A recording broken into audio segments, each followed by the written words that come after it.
Tonight we are working more on the roll cage for the Jeep XJ. So this is to give us a little bit more protection when we're doing the 24 hours of Appalachia events. So to bring you up to speed, we have floor plates. So there's plates on the top and the bottom at all of these locations. And then at the top, this is what they call a hybrid exo cage. So there's plates at the roof. And then up here, you'll see there are more plates right there, and there'll be tube work on the top. So I'm really tall, so we have to make sure we keep headroom clearance, and I want to maintain the use of the back seat. So the other day we got these tubes cut. Last time didn't have a chance to record, but we bent up this tube and coped it for there. I have another one ready to go in. So tonight I'm going to go ahead, I'm going to weld this backside to the roof because I won't have good access to that later.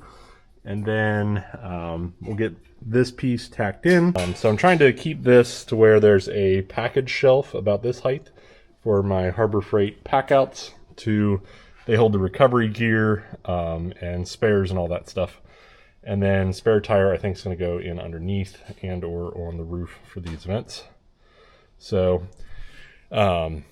you know, it's been really tough with family and everything, trying to get stuff done. So I just try to do a little bit of progress every day, chip away at it.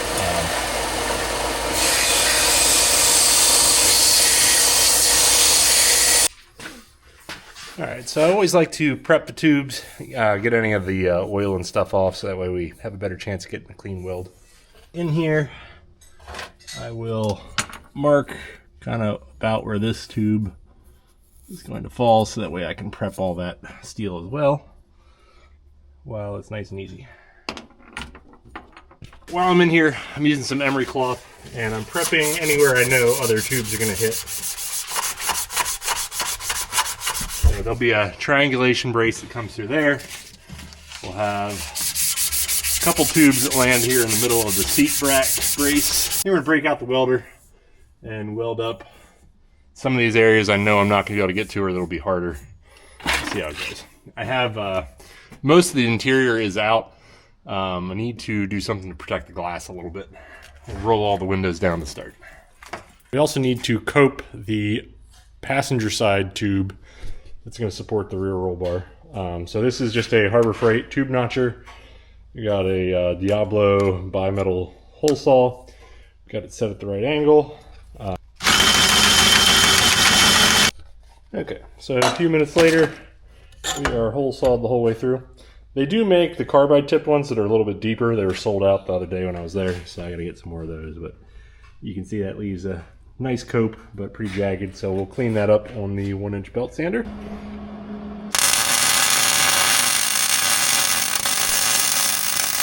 got one burned in.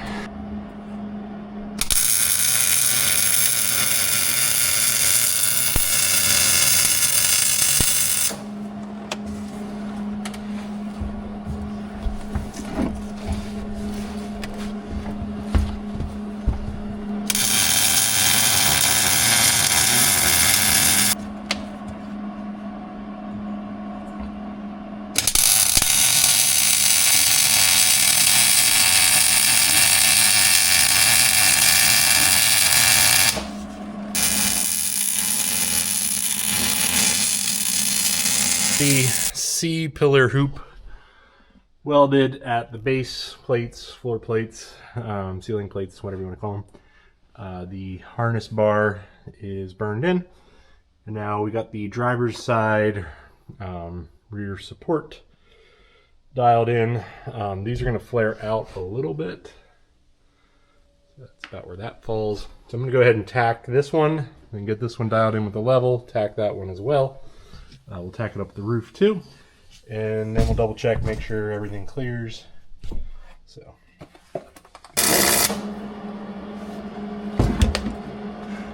we're within a 1/10 of a degree there, and a 1/2 degree vertically.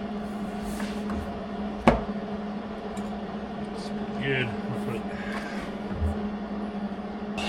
Alright, same thing on the other side. I did measure from the floor for reference, about 6 inches off the rear lip here and 3 inches off the one body thing. Ideally, we would set this Jeep up on a frame table. We would perfectly level the sills, get it locked down, and establish a center line. And that way, all these measurements of level and perpendicularity would go better. But it's just a Jeep XJ, and I'm not that worried about it. And I'm driving it in the middle of all this, so that's not what we're doing.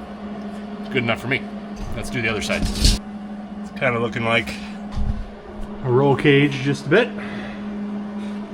See how the hatch closes. Glass didn't break out of it, so that's a good sign. There is plenty of clearance for everything. The seat rests right up against that when the seat is up. All right, so now we need some triangulation, because that is not going to help us all that much. Actually, I think what I'll do is I'm going to do a few reference checks, and then I'm probably going to burn those in completely. I like to weld the tubes everywhere that I can. Then when I do the bracing, the welds are underneath those braces. Just get as much inches of weld on each tube as possible. I think I messed up a little bit. This tube is going downhill just a little bit, which I'll tell you, I don't know that many people would notice. A good learning experience to double check before I do my final burns. I wasn't on a level surface when I set that up. That's why I backed it in the garage here tonight. But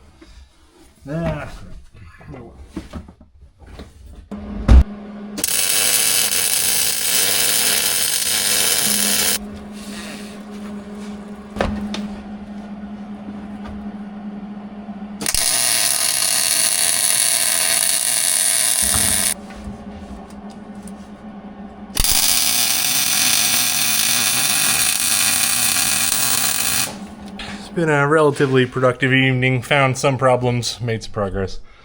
So hard to video once the days get short. All right, so all the tubes you see are burned in completely. There will be a tube that goes from here to here, and then there will be a tube that goes from that corner back up to this node. That'll help triangulate this whole structure. There will be cross bracing in this. It'll make an X, and same thing on the other side. So some things that were rather annoying or difficult. I am not quite level on this tube. That was just sloppy work on my part.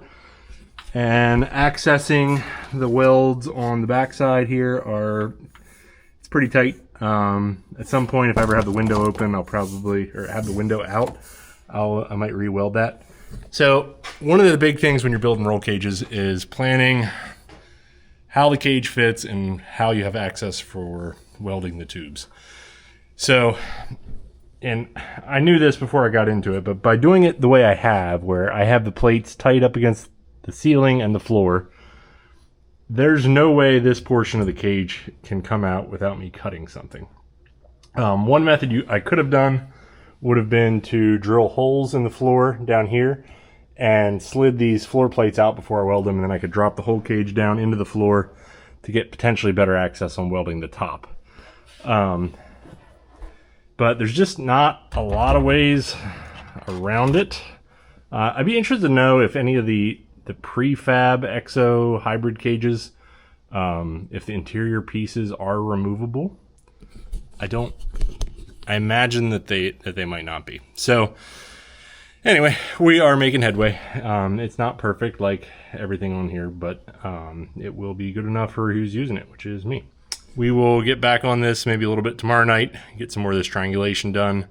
The other downside to the way I've done this, I'm going to have to paint it while it's inside the Jeep, which will stink. So that probably means the interior tubes are going to be some sort of like brush-on paint.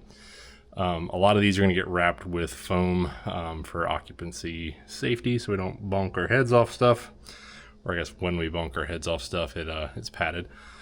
And yeah, another day in the shop. So hope you made some progress on your projects today. Talk to you later. Thanks for watching. Bye.